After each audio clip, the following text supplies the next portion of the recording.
오늘 말씀의 제목은 에스라서를 통해서 본 세 가지 헌신입니다. 제목 그대로 에스라서를 통해서 본 하나님의 자녀이자 또 예수님의 제자인 우리의 헌신이 어떠했는지를 나누고자 합니다. 우리가 읽은 설교 본문은 에스라 9장이었지만 다른 본문과 또 특별히 개역 기정이 아닌 오늘은 여러 가지 번역본을 보면서 쉽게 말씀을 이해하고자 합니다. 그래서 결론적으로는 에스라라는 인물뿐만 아니라 그 주위에 있는 믿음의 사람들의 삶을 통해서 우리의 헌신이 어떠했는지를 나누고자 합니다. 오늘 이 에스라 이야기를 하기 위해서는 이스라엘 역사에 대해서 미리 살펴볼 필요가 있습니다. 이스라엘 왕들은 어떻습니까? 사울 다음에 다윗이고 다윗 다음에 솔로몬이고 이렇게 왕이 됩니다. 근데 그 솔로몬 다음에 어떻게 되죠? 나누어지게 됩니다. 이스라엘은 두 개의 나라로 분열하게 되었습니다. 남유다는 솔로몬의 아들 여로보암이 왕이 되었고 북이스라엘은 르호보암이 왕이 되었습니다. 이스라엘이 두 개로 나눠진 이후에도 각자 하나님 앞에서 잘 살면 됐는데 여기서 또 문제가 발생하게 된 거죠. 에스라서 9장 7절의 말씀인데요. 이 말씀 보시면 이렇게 나와 있습니다. 예전에 이스라엘 백성들이 그 이집트 당시 애굽에서 지배를 받으면서 노예 생활을 했는데 하나님께서 해방시켜서 여기까지 오게 되었는데 이제는 하나님의 은혜와 도움을 나 몰라라 하고 하나님이 아닌 눈에 보이는 우상에 절하고 우상을 섬기는 잘못을 범하게 되었습니다. 7절 본문대로 이는 모두 이스라엘 민족의 죄악과 허물 때문에 하나님 때문인 게 아니라 모두 이스라엘 민족의 죄악과 허물 때문에 다른 나라의 지도자들에게 수모와 치욕을 당했습니다. 북이스라엘은 아수르에게 멸망했고 이를 지켜보면서 남유다 또한 북이스라엘과 똑같은 잘못을 저질렀고 바벨론에게 명하고 이스라엘 사람들은 자기 나라를 강제로 떠나서 바벨론의 포로로 잡혀가게 되었습니다. 근데 9장 8절에 보면 어떻습니까? 그러나 하나님께서는 이스라엘을 포기하지 않으셨습니다. 이들을 버리시지 않으셨고 끝까지 사랑하셨습니다. 9장 8절의 말씀 보시면 은혜를 베풀어 주셨습니다. 당시에 이스라엘을 지배하고 있었던 바벨론이 바사, 페르시아에게 정복당하고 포로 생활을 하던 사람들은 바사 사람들이 풀어져서 자기 나라인 그 이스라엘로 돌아가게 하셨습니다. 그래서 총 3번에 걸쳐서 포로가 귀환되게 되는데 9장 9절에서도 이렇게 설명하게 됩니다. 어떻습니까? 하나님께서 우리를 버리시지 아니하시고 9장 9절에서 하나님께서 우리를 버리시지 아니하시고 이 말씀은 현재를 살아가는 우리에게도 마찬가지입니다. 우리 모든 성도님들에게도 하나님께서는 우리를 버리시지 아니하시고 하나님은 택하신 사람들을 끝까지 사랑하시고 하나님 나라로 인도하십니다. 다시 본문으로 돌아가서 9절의 하반절에 이 에스라서를 썼을 때는 첫 번째 포로 기한이 이루어져서 성전을 재건하게 되었습니다. 총 3번의 포로 기한이 이루어지죠. 그중 첫 번째는 수룹바벨이 중심이 되어서 성전을 재건하게 되었습니다. 그리고 오늘 두 번째 오늘 본문이 그 에스라엘 중심으로 포로들이 돌아오고 에스라는 하나님의 말씀과 그 이스라엘 백성들의 정체성을 다시 세웁니다. 에스라는 하나님의 말씀과 이스라엘 백성들의 정체성을 다시 세웁니다. 세 번째 느헤미야는 이스라엘 백성들이 주변 국가에서부터 침략으로 힘들어하고 있을 때 그 느헤미야라는 지도자를 하나님께서 사용하셔서 성벽을 세우시고 이스라엘을 완전하게 보호하셨습니다. 이 에스라에 대한 말씀을 전하기 위해서 우리는 구약의 역사를 쭉 봤습니다. 이 3번에 걸친 포로 귀환으로 하나님 나라 백성인 이스라엘 사람들이 삶이 단순히 포로 귀환해서 짠하게 그냥 이렇게 해피엔딩으로 잘 먹고 잘 살았습니다 라고 쉽게 끝나진 않았습니다. 성전과 성벽을 재건하고 공동체를 다시 세우는 과정에서 수많은 어려움과 고난이 존재했습니다. 이런 어려움과 악조건 중에서도 에스라는 헌신했습니다. 그런데 에스라는 왜 굳이 이스라엘로 돌아오려고 했을까요? 에스라는 자신의 이익, 내가 뭐 잘 먹고 잘 살기 위해서 이스라엘로 돌아온 것이 아니었습니다. 에스라는 바사, 즉 페르시아는 강대국의 포로에 불과했지만 쉽게 무시할 존재는 아니었습니다. 이 강대국의 왕이 믿는 신임을, 그 왕이 믿는 신임을 받는 사람이었습니다. 그가 돌아갈 때 바사 왕이 어떻게 했냐면 군사까지 지원해 주겠다고 약속할 정도로 에스라는 바사에 굉장히 중요한 사람이었습니다. 이 정도였다면 에스라는 그냥 그 페르시아 궁전에서 아주 평안하게 풍족하게 살 수 있었죠. 그러나 그는 그 넓은 집과 보장된 직업과 안정적인 직업을 포기하고 불안한 그 삶 자체인 이스라엘로 돌아오게 되었습니다. 도대체 왜 그렇게 됐을까요? 에스라서 7장 10절에 보면은 그가 온 이유에 대해서 정확히 설명합니다. 우리 에스라 7장 10절 말씀을 우리 현대의 성경으로 다 같이 읽어볼까요? 우리 시작. 에스라는 온 마음을 다 바쳐 여호와의 율법을 연구하여 실천하며 이스라엘 백성에게 율법을 가르쳐 그곳으로 생활 규범과 법의 바탕을 세우려고 결심하였다. 아멘. 그는 제사장이었고 말씀을 가르쳤던 학사였습니다. 이 에스라는 하나님의 말씀과 그 하나님께 택함을 받은 이스라엘 백성의 정체성 회복을 위해서 헌신했습니다. 에스라는 이스라엘로 돌아오기 위한 명확한 목표가 있었습니다. 바로 하나님의 말씀을 연구하고 말씀을 실천하고 이스라엘 백성들에게 가르치고 그 말씀을 기준이 된 그 나라를 세우려고 결단했습니다. 그가 돈을 많이 벌고 싶어서 명예를 얻기 위해서 큰 권력을 얻어서 사람들이 내 말을 복종하기 위해서 이스라엘에 온 것이 아니었습니다. 온 마음을, 여기 보면 어떻습니까? 온 마음을 다 바쳐서 말씀을 가르쳐서 하나님 나라 백성의 정체성을 다시 세우고 싶어 했습니다. 이를 통해서 우리 오늘 말씀 제목처럼 에스라서를 통해 본 세 가지 헌신 중 첫 번째 헌신을 알 수 있습니다. 첫 번째는 바로 복음을 전하고 말씀을 가르쳐서 공동체를 세우는 헌신입니다. 복음을 전하고 말씀을 가르쳐서 공동체를 세우는 헌신입니다. 사실 이 헌신은 우리 아까 권사님께서 기도하셨던 것처럼 신약으로 이어집니다. 우리에게 예수님께서 주신 아주 중요한 말씀이죠. 예수님이 부활하신 이후에 하늘로 올라가기 전에 제자들에게 마지막 명령하셨는데 성경이 이를 가장 중요한 제1, 가장 큰 권위를 가졌다고 해서 지상 명령이라고 합니다. 우리 이 말씀이 있는데요. 우리 마태복음 28장 18절에서 20절 말씀 우리 다 같이 한번 크게 한번 읽어보도록 하겠습니다. 시작. 예수께서 제자들에게 가까이 오셔 말씀하셨다. 나는 하늘과 땅의 모든 권한을 받았다. 그러므로 너희는 가서 모든 민족을 제자로 삼아 아버지와 아들과 성령의 이름으로 세례를 베풀고 내가 너희에게 명한 모든 것을 가르쳐 지키게 하라. 내가 세상 끝날까지 항상 너희와 함께 있겠다. 아멘. 이 말씀 우리에게 주셨습니다. 많은 큰 교회들은 교육 프로그램 중 하나를 그 제자 훈련을 많이 넣습니다. 이 말씀을 가지고 제자 훈련을 넣습니다. 이거 자체는 문제가 되지 않죠. 그런데 안타까운 것이 뭐냐면 우리는 그 제자 훈련을 통해서 우리가 이 받는 것에만 제자 훈련을 받는 것에만 너무 집중한다는 것입니다.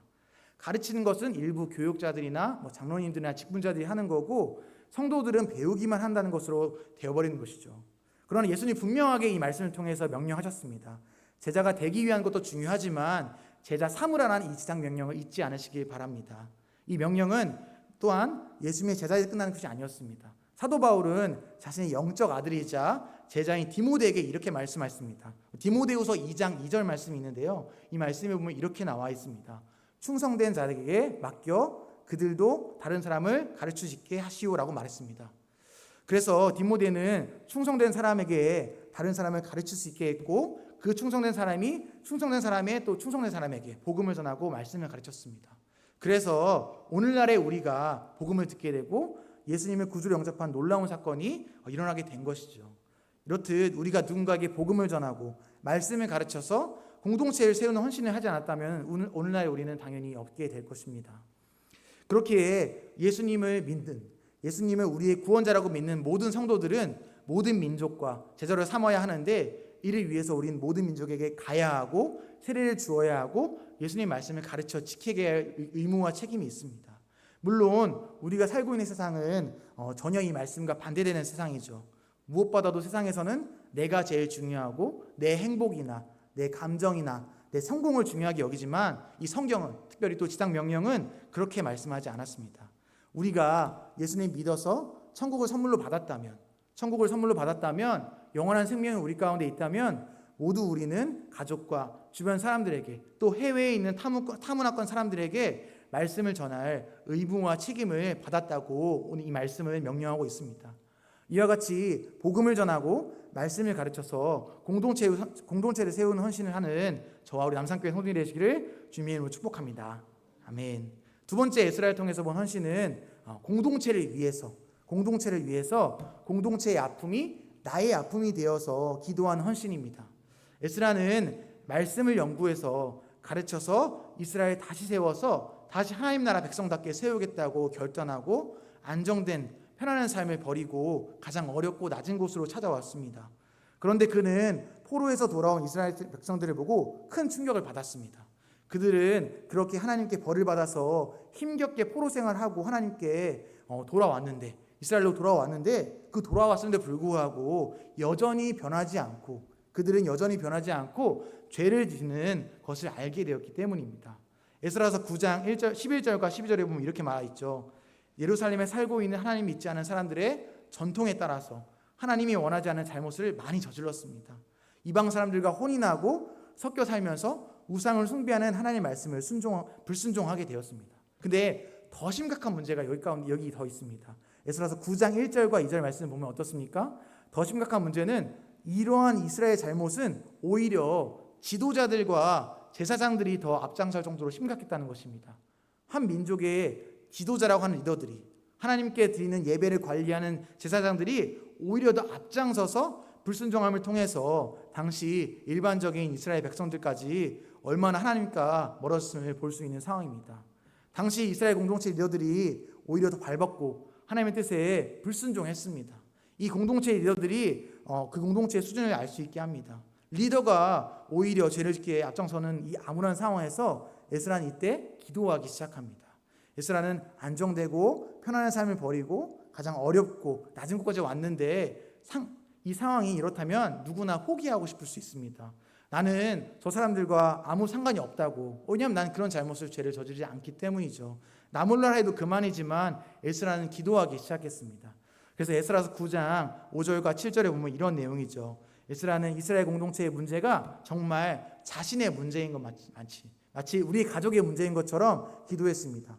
근심하여 찢어진 속옷과 겉옷을 입은 채 무릎을 꿇고 기도하며 이스라엘 민족의 죄가 마치 자신의 죄인 것 마냥 에스라는 자신이 낯이 뜨겁다고 부끄러워서 감히 하나님께 얼굴을 들 수 없다고까지 말씀합니다.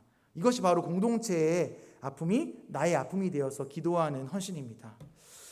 예를 들고자 합니다. 매주 월요일마다 제가 새벽 예배를 부족하지만 인도하면서 사실 저는 말씀을 전하지만 성도님께 많이 배울 점이 많았습니다. 특별히 또 당연히 저보다 성도님들이 존경스러울 때가 너무나 많습니다. 제가 이런 경험이 있었는데요. 새벽 예배를 가던 중에 이제 날씨가 좋을 때도 있고 이제 비가 쏟아질 때도 있었죠. 근데 그날은 하필 또 비가 엄청 많이 왔던 날이었습니다. 그리고 이런 날에 새벽 예배를 하러 운전을 하고 가다 보면은 이런 생각이 들었어요. 오늘 이렇게 비가 많이 오는데 몇 분이나 오시려나 걱정했던 때가 있었습니다. 근데 정말로 존경스러운 거는 비가 많이 왔을 때 몇 분이나 새벽 예배 왔을까 고민했는데 막상 와보니까 어떻게 됐을까요? 인원이 똑같았습니다. 네, 정말로 존경스럽습니다. 젊은 사람 입장에서는 비가 오면 좀 안 와도 될 것 같고 좀 쉬어도 될 것 같고 그냥 집에서 기도하면 될 것 같은데 정말로 그 자리를 지키고 계셨습니다. 그렇습니다. 우리 남산교회는 비가 오나 날씨가 좋으나 매일 새벽에 그 자리를 지키시는 성도님들이 계십니다. 그 다음으로 제가 성도님들의 존경을 표하는 것은 성도님들이 자기 기도만, 내 기도만 하고 가는 것이 아니라 교회를 위해서 또 담임 목사님과 가정을 위해서 환우들을 위해서 선교사님들과 기관을 위해서 또 직분자들을 위해서 다음 세대를 위해서 열심히 기도하는 모습을 보면서 감명을 받았습니다. 이렇듯 새벽 예배든 간에 다른 시간이든 간에 또 교회 아니든 간에 집이든 간에 어디든지 에스라와 같이 공동체의 아픔이 또 나의 아픔이 되어서 기도로 헌신하는 남산교회 성도님 되시기를 주님의 이름으로 축복합니다. 아멘. 마지막으로는 그 에스라를 통해서 본 세 가지 헌신은 공동체의 위기 속에서도 아직도 소망이 있다는 것을 고백하고 행동하는 헌신입니다. 공동체의 위기 속에서 아직도 소망이 있다는 것을 고백하고 행동하는 헌신입니다. 이 헌신은 에스라뿐만 아니라 에스라와 함께 기도했던 사람들의 헌신이기도 합니다. 에스라 10장 2절에 3절 말씀을 보면 이렇게 써있죠. 에스라가 엎드려 울면서 기도하며 죄를 자백하자 백성들이 그 주변에 모여서 크게 통곡하기 시작합니다. 그들 중에 스가냐가 에스라에게 다가가 이렇게 말합니다. 아직 소망이 남아있으니 함께 일어나 공동체를 개혁하자고 이끕니다. 자신들은 에스라를 도와서 하나님과 그 언약을 세울 것이라고 말씀합니다. 그 말씀대로 이방인들과 결별하겠다고 결단합니다. 이 말씀을 통해서 우리는 소망이 있는 공동체는 바로 이 말씀을 지켜 행하는 공동체임을 알 수 있습니다. 이에 대해서 10장 10절에서 12절이 더 자세하게 나오는데요. 이 말씀 보면 어떻습니까? 아직 자기들이 민족들이 소망이 있다고 하는 고백들을 들은 에스라는 이제 이스라엘의 모든 백성을 불러 모아서 공동체와 개인의 죄를 고백하고 이방 민족들과 관계를 끊고 회개하라는 명령을 합니다. 이 명령에 이스라엘 백성들이 모두 큰 소리로 그대로 할 것을 대답했습니다. 또 이와 같이 이스라엘 백성들이 하나님께로 돌아오게 된 것은 당연히 하나님의 역사하심과 에스라의 어떤 기도와 금식이 있었기에 가능했습니다. 근데 이뿐만이 아니라 이 에스라의 기도에 반응하여서 공동체의 위기 속에서 소망이 있음을 고백하고 말씀을 지키겠다고 행동하는 그 스가냐와 그 이스라엘 백성들이 또 자신의 백성을 뉘우치고 다시 하나님께 돌아오기로 결단한 행동을 옮긴 사람들이 있었기 때문에 가능했습니다. 교회는 에스라와 같이 말씀을 잘 가르쳐서 행하게 할 에스라와 같은 사람도 필요하지만 스가냐와 이스라엘 백성들처럼 공동체를 사랑하는 마음으로 회개하고 공동체의 잘못된 현실을 보고 슬퍼하지만 그럼에도 불구하고 우리 공동체가 소망이 있다고 비전을 제시하는 사람이 필요합니다. 그리고 이 소망이 있다고 고백한 사람이 속한 공동체야말로 아직 진정으로 소망이 있고 하나님의 비전을 볼 수 있습니다. 현재 이 시대 상황이 너무나 어렵다고 느낄 수 있습니다. 바울은 이렇게 말했습니다. 마치 에스라 시대 당시에 이스라엘 백성들이 설명하듯이 현재 시대를 또 그 시대를 설명하는데요. 디모데후서 4장 4절에서 4장 3절과 4절을 보면 이렇게 말합니다. 이렇게 어려운 때이든 좋은 때이든 하나님은 우리를 부르셔서 복음을 전하고 또 공동체를 세우려 헌신자를 세우십니다. 그래서 2절에 이렇게 말하죠. 비록 지금은 이렇게 복음을 전하기 나쁜 때일지라도 기회가 점점 줄어들지라도 사람들이 복음에 대해 관심이 줄어들고 진리에 대해서 멀리하고 오히려 자기가 듣기 편한 말만 자기 좋은 말만 원하는 이 시대 가운데서도 때를 얻든지 못 얻든지 기회가 점점 줄어들지라도 또 복음을 전하기 나쁜 때일지라도 포기하지 않고 말씀을 전하라고 말씀하고 있습니다. 말씀을 정리하고자 합니다.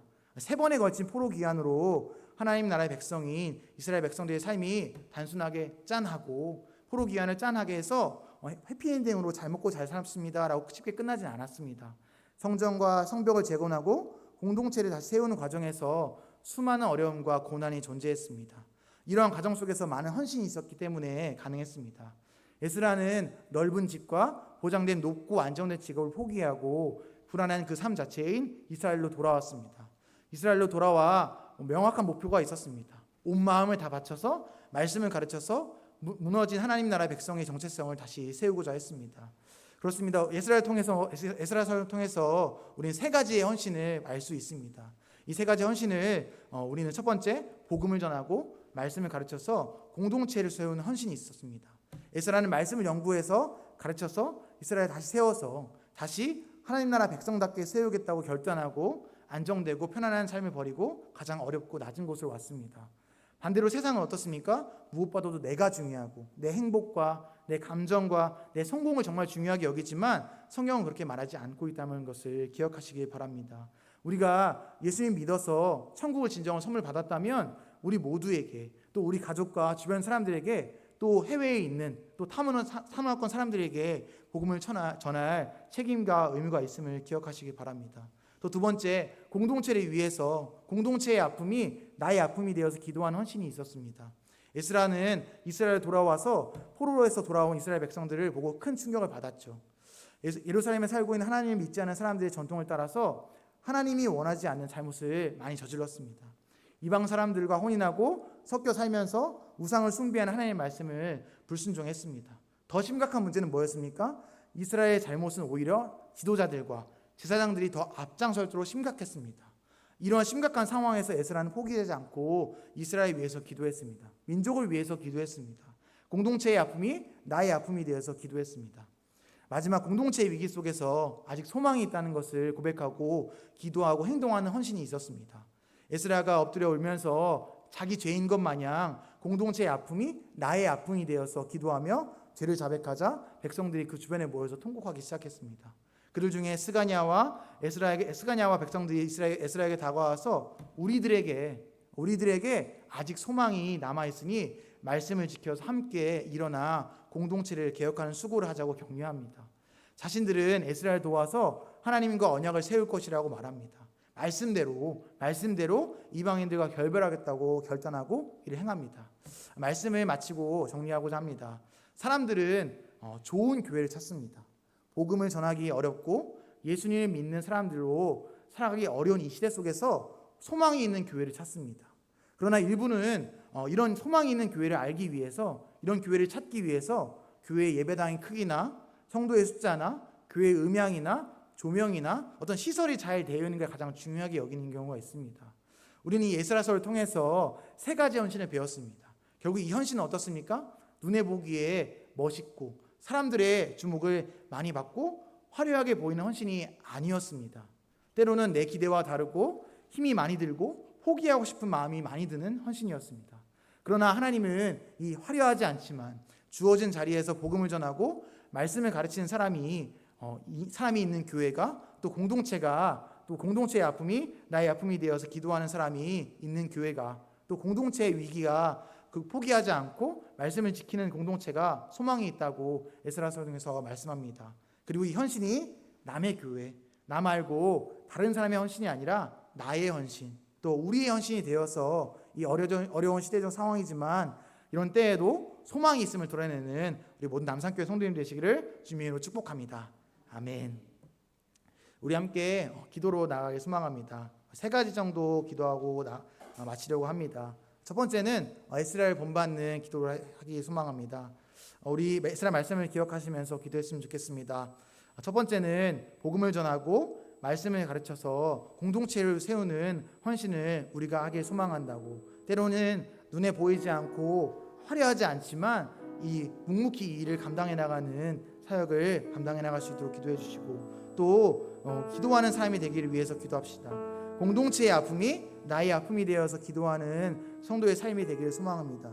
내가 지는 죄가 아니라고, 내가 행하는 죄가 아니라고, 내가 멀리하는 죄가 아니라고, 내가 지는 죄가 아니라고 이것에 대해서 관심이 없고 하나님 이것에 대해서 나랑 상관이 없다고 고백하는 것이 아니라 이들의 아픔이 나의 아픔이 되고 우리 교회의 아픔이 나의 아픔이 되어 기도하는 사람이 될 수 있기를 기도합시다.